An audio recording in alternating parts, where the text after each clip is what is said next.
peu compliqué. C'est un peu compliqué. Tellement que jeunesse.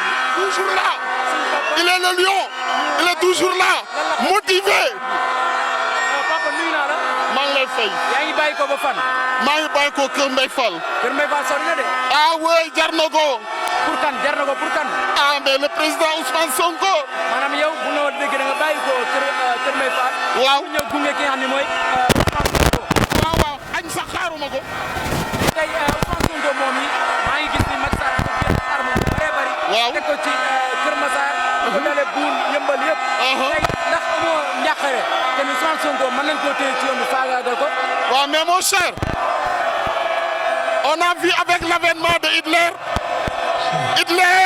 ak armée bi yëpp ak armement am ak population bi yëpp il a perdu la guerre.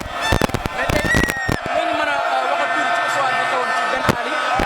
mais Ben Ali mais gis nañ force am mujj bi boo duggee taxi sax tu te méfies mais fu mu mujjee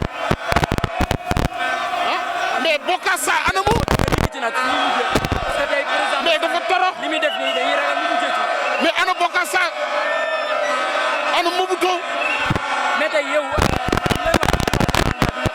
président Macky Sall ñi ngi laam-laamee que ni mën na posé waat candidature wala loo ci xalaat. non c'est de la farce c'est de la farce mais moom moo ne woon pour bëgg démocratie moom soxlawul mandat yu bëre 5 ans lay def mandat bi léegi yow def nga 5 ans.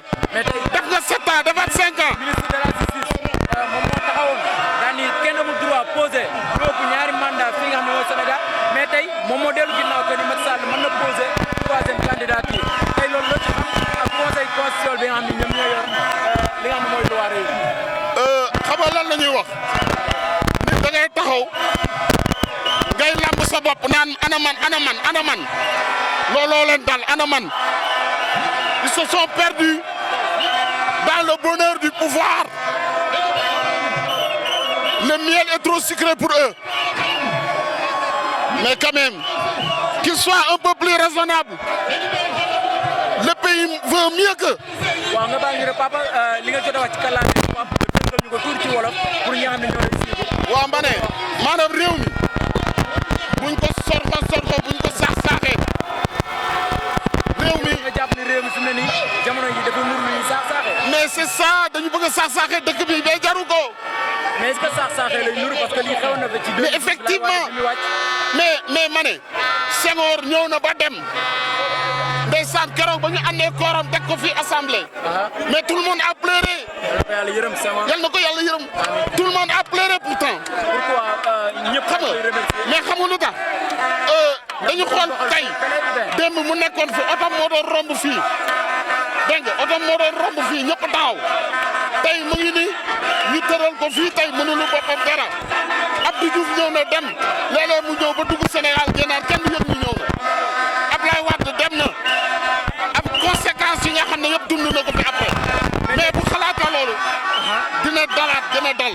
mais tey ci Laye Wade moom sax la ñuy def Laye Wade moom 2012 bi ñu résumé bi wàcc gisoon nañ ne luy toll 14 mois bu la juumul ci kàddu amoon na fi Macky Sall moom mi gàddu woon na kàddu di leen ba pare fanaan fa ñu wàcce Laye Wade tey nga jàpp ndax Macky Sall day am na ngor ci sa gis-gis ndax war na mën a def loolu lu mel ni Ousmane Sonko. non lii du cëram.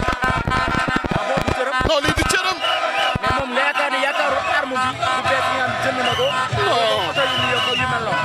mais sama sëriñ xanaa gisoo da ngay waajal nawet sa kër nga def sa barrage def lépp ndox bi bu mu ñëwee mu mel ni musoo fa def dara. ah bon ah mais si. mais tey gis nañu Macky Sall moom moo yëkkati ci làmmiñam daan ni li fi nul ne peut ma ne nul ne peut résister au déferlement d'un peuple la xam loolu. papa ñu ngi lay jaajëfal mu mel ni yow naaj bi tàng na mais yaa ngi gàddu sa photo ki nga xam ne mooy président